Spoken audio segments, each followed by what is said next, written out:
بسم الله الرحمن الرحيم سنريهم آياتنا في الآفاق وفي أنفسهم حتى يتبين لهم أنه الحق أولم يكف بربك أنه على كل شيء شهيد صدق الله العظيم.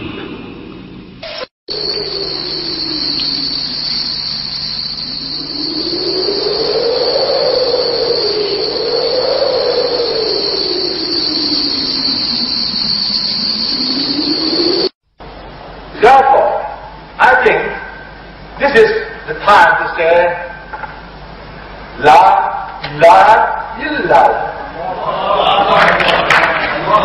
There is no God. Il n'est d'autre Dieu que Dieu et Mohammed est son prophète. Rasulullah. Muhammad is messenger of Allah. Il proclame sa conversion en prononçant la Shahada.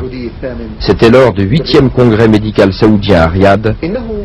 Il s'agit du professeur Tajata Tajason, chef du service de chirurgie et d'embryologie à l'université de Chiang Mai en Thaïlande et actuellement doyen de la faculté de médecine à la même université.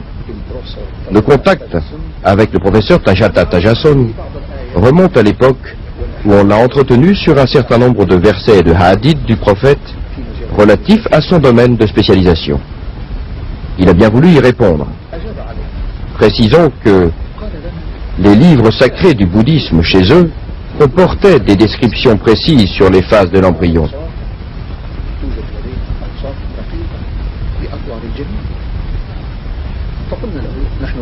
Nous n'avons pas manqué de lui faire part de notre intérêt et de notre désir d'en savoir davantage. Au cours de notre séjour avec le professeur Tajata, une année après, et à titre d'examinateur associé à l'université du roi Abdelaziz, nous avons de nouveau évoqué avec lui cette question. Mais il s'est excusé, en expliquant que la réponse faite une année auparavant l'avait été assez spontanément, et qu'après des recherches effectuées, il est apparu qu'il n'y avait pas de texte bouddhiste sur le sujet. Nous avons alors remis au professeur Tajata une copie de la conférence du professeur Keith Moore, intitulée « Concordance de la science de l'embryologie avec le Coran et la Sunna », et nous lui avons demandé s'il connaissait le professeur Keith Moore. « Certes oui », a répondu le professeur Tajata. « C'est l'une des personnalités scientifiques les plus éminentes du monde. » Après avoir pris connaissance de cette conférence, le professeur Tajata a été impressionné et nous lui avons proposé un certain nombre de questions relevant de son domaine de spécialisation, dont notamment quelques-unes relatives à la peau. Oui, effectivement, si la brûlure est profonde du 3e degré ou plus, il y a destruction de l'organe où la sensibilité résiste. Cela vous intéresserait certainement de savoir que dans le Saint-Coran, il a été fait mention, voilà 1400 ans, du jour du supplice, par le feu, que subira en enfer les mécréants. Le Coran dit que lorsque leurs peaux se seront consumées, Dieu leur créera une nouvelle peau pour qu'ils subissent le châtiment du feu.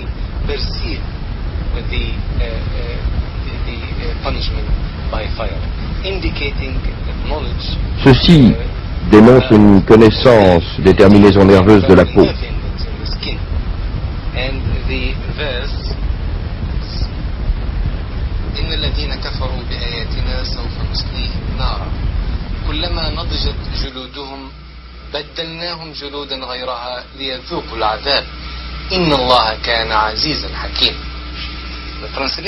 La traduction approximative du verset coranique donne le sens suivant.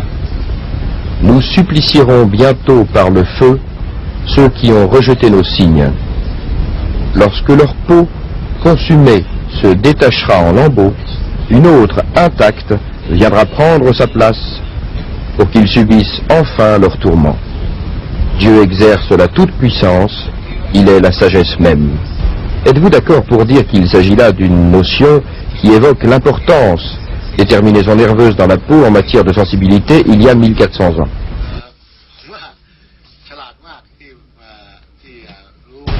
Effectivement, j'approuve cette approche.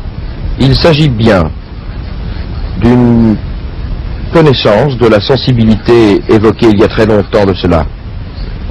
Parce qu'il est dit que celui qui commet un péché et qui subit le supplice du feu, qui consume sa peau, Dieu lui créera une nouvelle peau, que sa souffrance se renouvellera une nouvelle fois. Cela signifie qu'il était connu, voilà 1400 ans,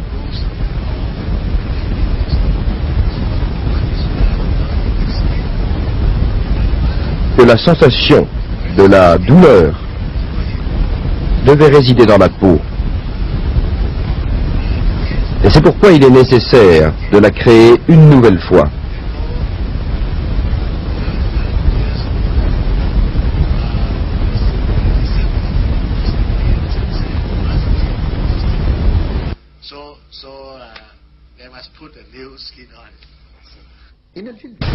La peau est le centre de la sensibilité à la douleur.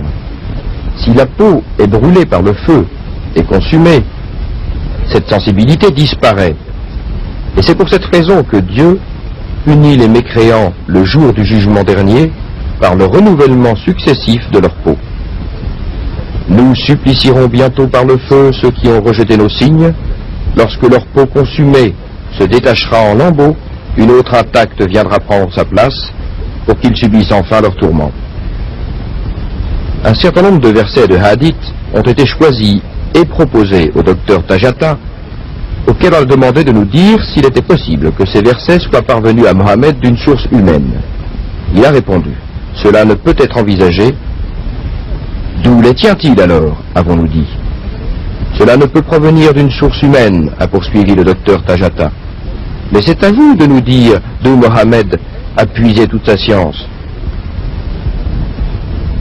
C'est la révélation de Dieu l'omniscient, avons-nous répondu. Qui est Dieu? A dit le docteur Tajata. C'est le créateur de cet univers. Lorsque vous êtes en présence de la sagesse, elle envoie un sage. Et lorsque nous constatons une science dans cet univers, cela nous renvoie à l'omniscience de celui qui l'a créé. Et lorsque nous voyons la perfection dans la constitution de toutes ces créatures, cela nous enseigne que le Créateur est parfait. Lorsque vous voyez la miséricorde, elle témoigne qu'elle vient du miséricordieux. Et lorsque vous voyez l'ordre unique de cet univers, cela signifie que l'œuvre du Créateur est miraculeuse. Le professeur Tajata a entièrement souscrit à ces propos. Et de retour dans son pays, il a donné des conférences sur ce qu'il a vu et appris. 5 de ses étudiants se sont convertis à l'islam à l'issue de ces conférences.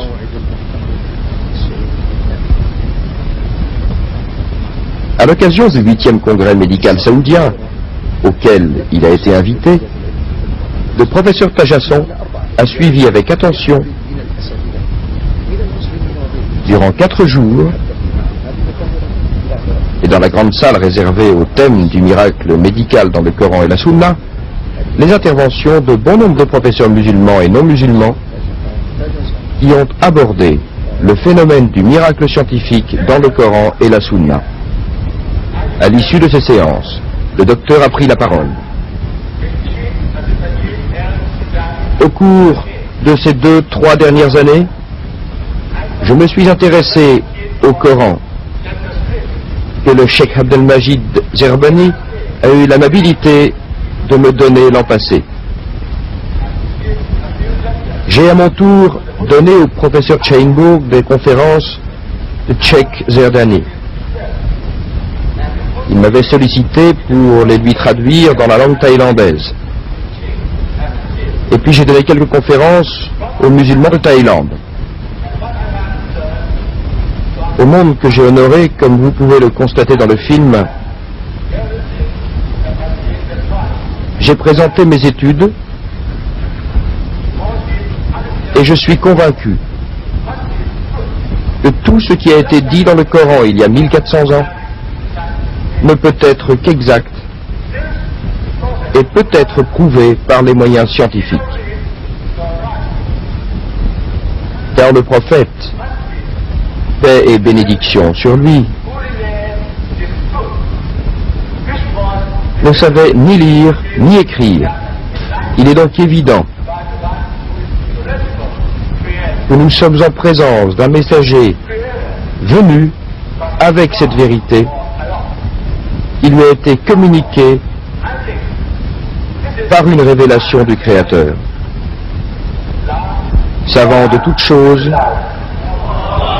et ce Créateur n'est autre que Dieu. C'est pourquoi j'estime que le moment est venu pour moi de témoigner qu'il n'est d'autre Dieu que Dieu, que Mohammed est son prophète. Je tiens enfin à vous exprimer mes remerciements pour les efforts que vous avez consentis en vue de l'organisation de ce débat avec une telle maîtrise. Le programme élaboré pour un congrès de cette envergure a certainement été un travail très délicat. L'aspect scientifique n'a pas manqué d'intérêt, car une grande responsabilité m'incombe désormais, celle de rendre visite aux savants et de nouer de nouvelles amitiés. Mon acquis le plus précieux en me convertissant à cette foi reste qu'il n'est d'autre Dieu que Dieu, et Mohammed est son prophète, qui a fait de moi un musulman.